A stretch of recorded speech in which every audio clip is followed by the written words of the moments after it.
lugar que nos permitirá encontrarnos. Perpetual, donde perduran los vínculos.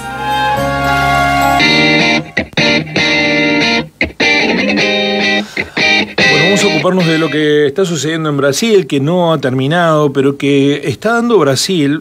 Creo que la impronta de Lula es una referencia que nos permite asegurar que está dando ejemplos que debiéramos imitar. No los episodios, por supuesto, del bolsonarismo destruyendo instalaciones públicas ni intentando dar un golpe de Estado, sino cómo está reaccionando la sociedad brasileña en su conjunto, la justicia, los medios de comunicación hegemónicos, los grandes empresarios, todos los gobernadores, ¿no? Qué lección, qué cachetazo para la Argentina, que los gobernadores especulan de acuerdo a cómo les va en sus distritos electoralmente y no salen en defensa de cuestiones que debieran a todos tenerlos sentados en una misma mesa. Acá para juntar a los gobernadores, si son de un partido no van a determinados actos, la institucionalidad les importa poco y nada, están pensando en los votos de pasado mañana y no en la defensa de la democracia. Bueno, ayer se veía a Lula con todos los gobernadores, incluso los bolsonaristas, marchando al Poder Judicial para defender la democracia. Nos detenemos en una reflexión que ha publicado en sus redes Fabián Salvioli, abogado, doctor en ciencias jurídicas y profesor de la Universidad Nacional de La Plata, en donde hace referencia a lecciones que debió darnos o que debiera habernos dado Brasil y las reacciones, si se quiere, un tanto temerosas. Creo que en una parte del escrito Salvioli utiliza la palabra cobarde de un sector de la política argentina. Vamos a saludarlo al académico platense Guillermo Jeremías del programa Así son las cosas de Río Cuarto. Lo saluda, buen día, buen año, profesor, ¿cómo le va? Hola, buenos días, buen año para ustedes también. Bueno, me gustaría conocer su opinión. ¿Cree que lo de Brasil nos ha desnudado en una especie de pensamiento cortoplacista de un sector de la clase política argentina, desde su perspectiva, Fabián?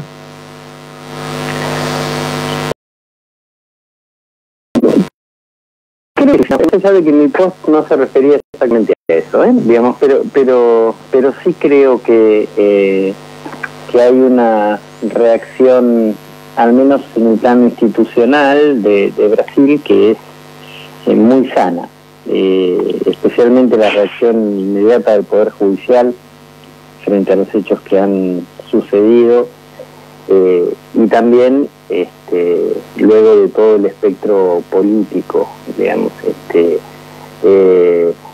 es a mi juicio fundamental, porque estos son no son hechos aislados, no son ataques así de cuatro locos, no, hoy hay una planificación detrás de estos hechos. Las redes sociales juegan un rol fundamental que en líneas generales no somos capaces de abordar con absoluta profundidad, y cuando hay que reaccionar ya es tarde, ¿no? Digamos, fue muy trágico lo que sucedió en Brasil, y lo que continúa sucediendo, porque en días anteriores una persona había llevado explosivos al aeropuerto con miras a provocar una tragedia allí, ¿no? Digamos, en un acto de absoluto terrorismo, ¿no? Digamos, generar el terror para impedir la asunción del gobernante electo democráticamente. Y yo creo seriamente que esos grupos no van a parar, digamos. Entonces, si no hay reglas institucionales claras, bueno, se llevan puesto la democracia, y esos grupos han instalado la idea de que son libertarios, cuando de libertarios no tienen nada, digamos, son la expresión de la más rancia posición conservadora a nivel político en todos lados, ¿no? Pero se nos hace creer, incluso aquí en Argentina, de que esas posiciones son liberales, ¿no? ¿Usted cree que en esta falta de compromiso de sectores de condenar a esto anida el anhelo de que aquí en la Argentina pueda pasar algo parecido? No lo sé, pero sí hay una intención de no perder al menos el apoyo de grupos de esas características que ya existen. Que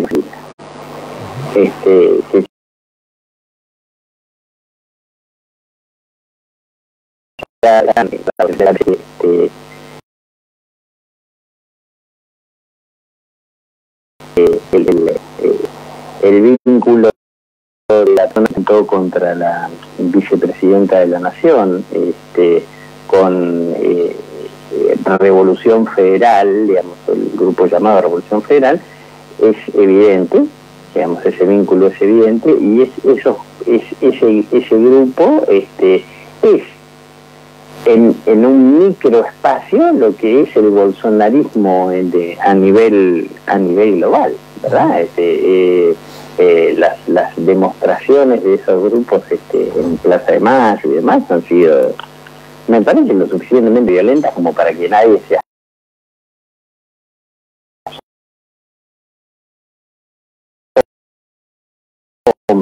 de la iglesia ponen, ¿no? Sí, y además quiero detenerme, profesor, la dilación judicial en investigar los hechos, con la gravedad que tienen, debiera ser prioritario que un intento de magnicidio de estas características encuentre rápido esclarecimiento, pero pareciera una justicia que lo que menos está interesada es en saber qué pasó.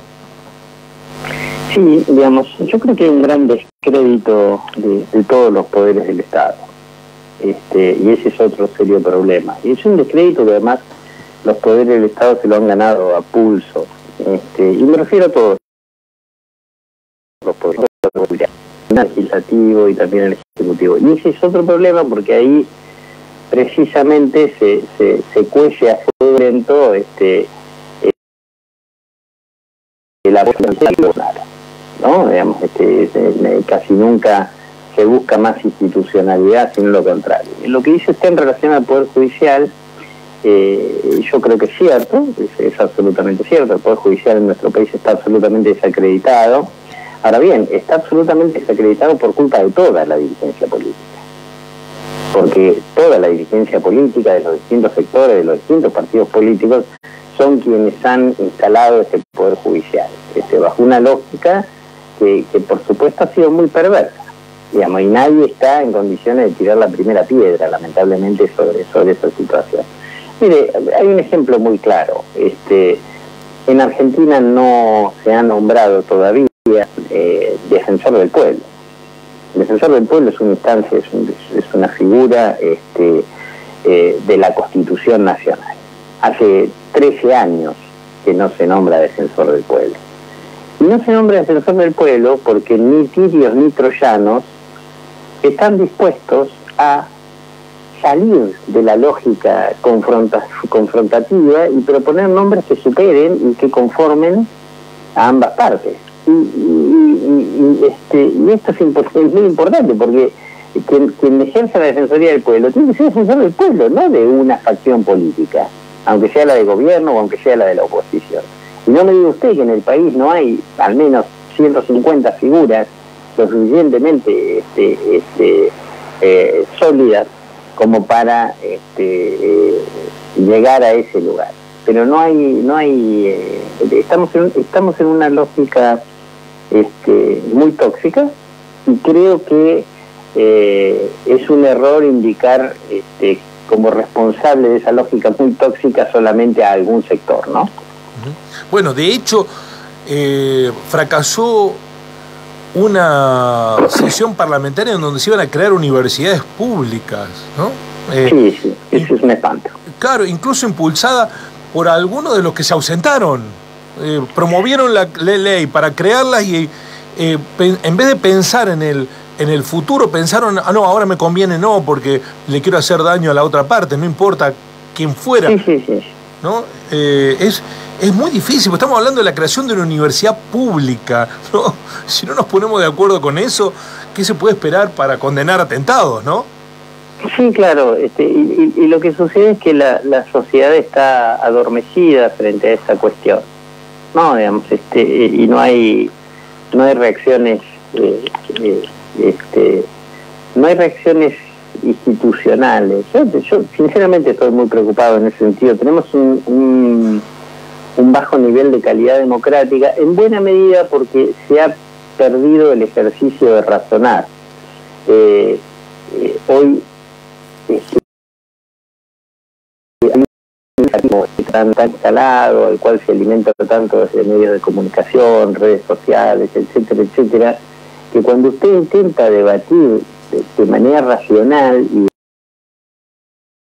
poner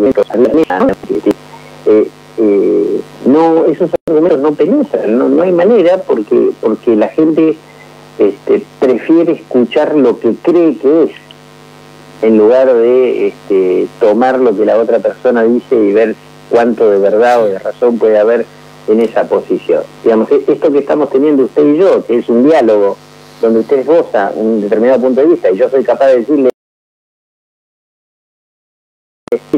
no comparto parcialmente, eso hoy no se ve en nuestras sociedades y es muy grave. Sí, sí. Porque cuando una sociedad resigna la capacidad de razonar, bueno, el resultado es siempre trágico.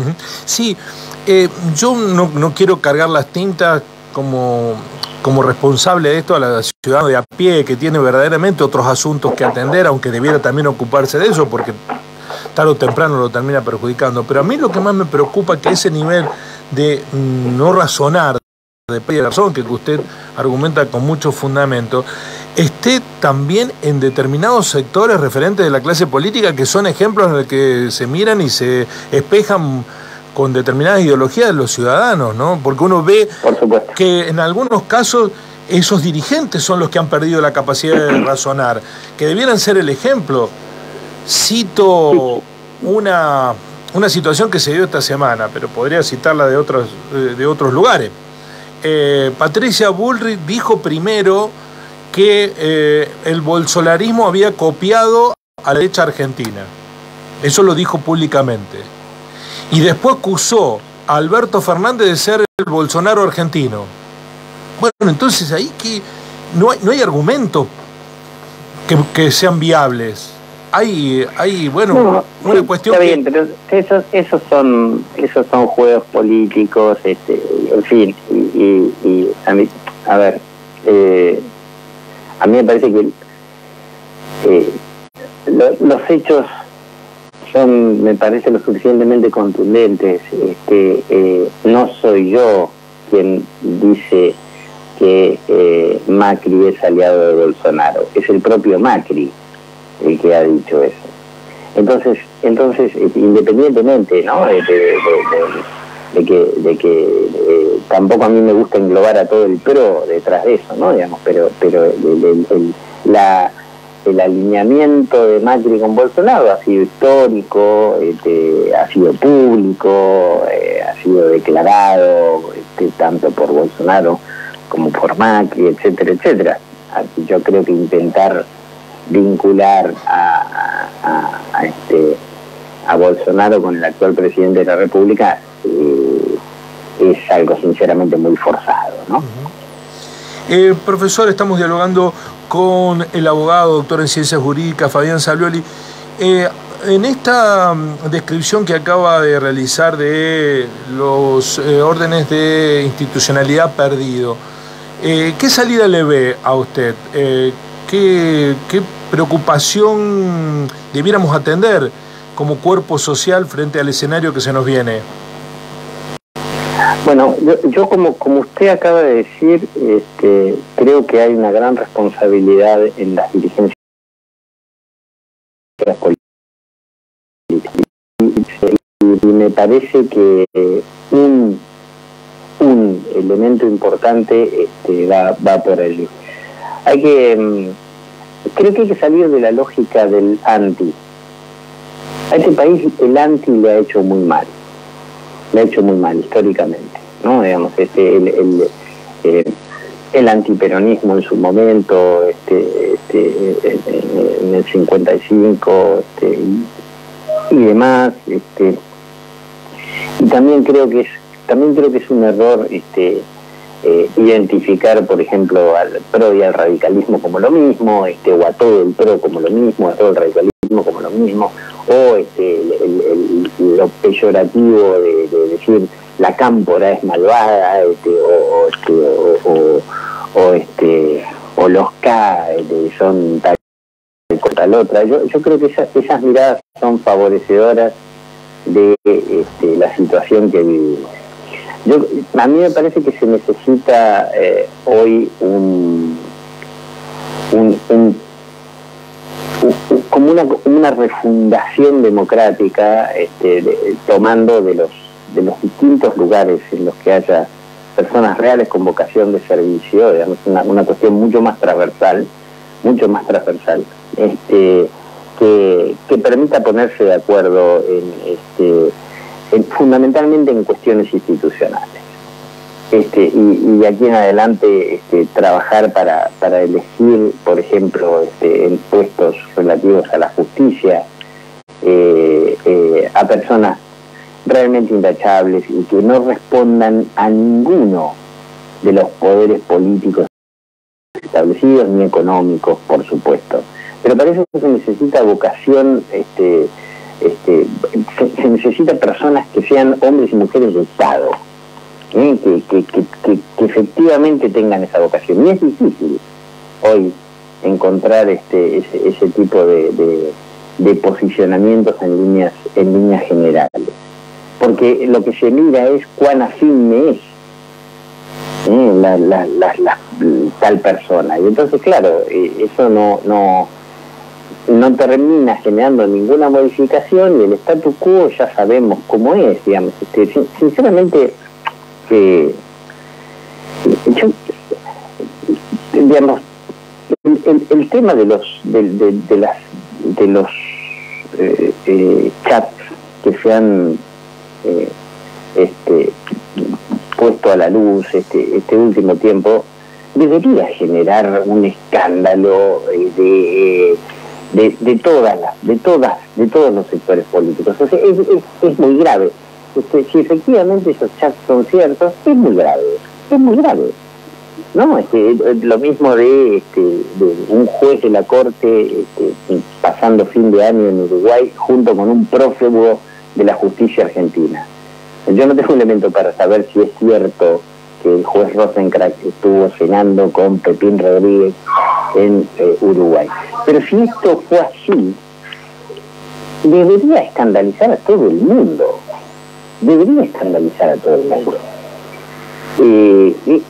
Uno no pide demasiado.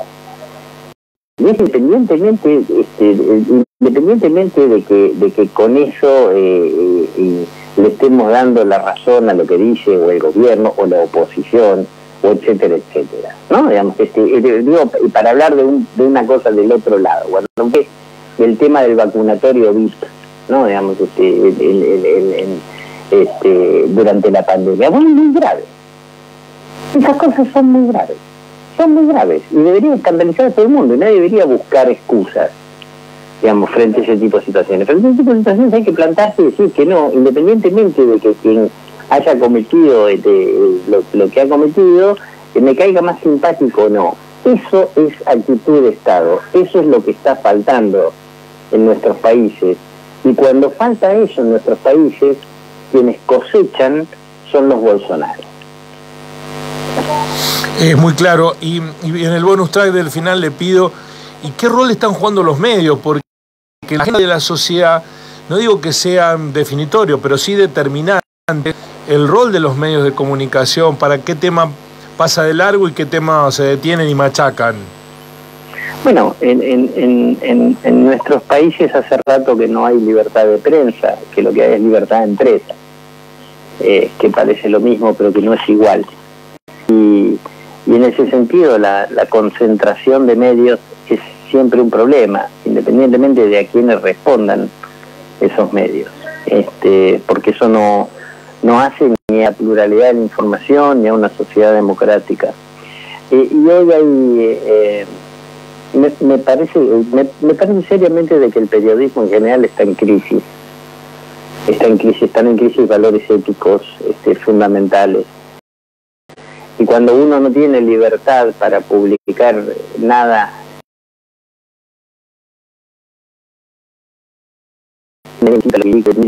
por ejemplo, bueno, la libertad de prensa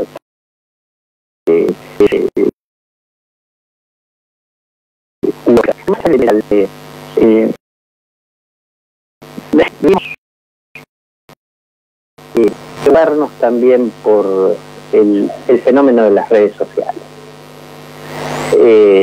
Esto que ha sucedido en Brasil tuvo detrás un fuerte trabajo de las redes sociales que están generalmente al servicio de estos intereses conspiranoicos, más bien antiderechos, etcétera, etcétera, que vienen jugando un rol muy tremendo en distintos lugares del mundo. Yo estuve hace 3 semanas o 4, no recuerdo exactamente, pero más o menos en Armenia, participando en el cuarto foro global contra el terrorismo y el genocidio. Y el rol de los medios digitales en el genocidio de los Rohingya en Myanmar, o el rol que han jugado los medios de comunicación en el genocidio en Ruanda, digamos, para hablar de hechos relativamente contemporáneos, es pavoroso, es realmente pavoroso. Y hay que tener el rol que jugaron las plataformas sociales en el atentado del Capitolio de Estados Unidos el año pasado. Entonces, creo que esto merece un abordaje serio para ver cómo los estados tienen que reaccionar, siempre respetando los estándares y los parámetros de libertad de expresión, pero yo no creo, sinceramente, que la libertad de expresión, ni la libertad religiosa, ni ninguna otra de inmunidad para discriminar o para hacer apología de la violencia o para promover debilitamientos del Estado de Derecho. Respecto a eso de los medios, lo dice con mucha determinación Humberto Eco. ¿Usted coincide en esto que las redes sociales le dan voz a gente que no está en condiciones? Lo dice con otra contundencia, no quiero apelar a sus palabras, a gente que no está preparada para el uso que implica responsablemente, ¿no?, la utilización de las redes. Sí, digamos, yo creo que quizás es un poco clasista decir de que hay gente que no está preparada para utilizar las redes sociales. Yo creo que todo el mundo está preparado, pero a mí me preocupa lo que hacen personas que sí están preparadas. Ajá. Y que aviesamente, digamos, señalan barbaridades por las redes sociales. Uno cuando observa los tweets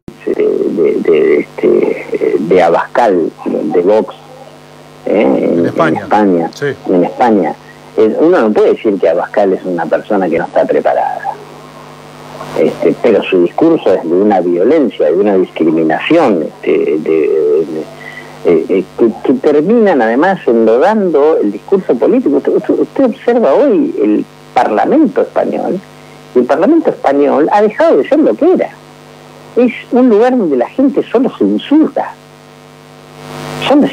y a eso han contribuido estas personas que han ingresado a rebajar el debate político, a convertirlo en un lodo, digamos, y eso no hay que permitirlo, digamos, porque si de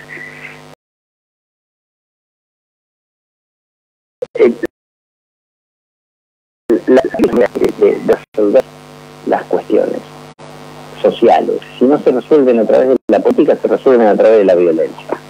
Entonces, hay que tener mucho cuidado con el nivel de nuestras democracias está en riesgo.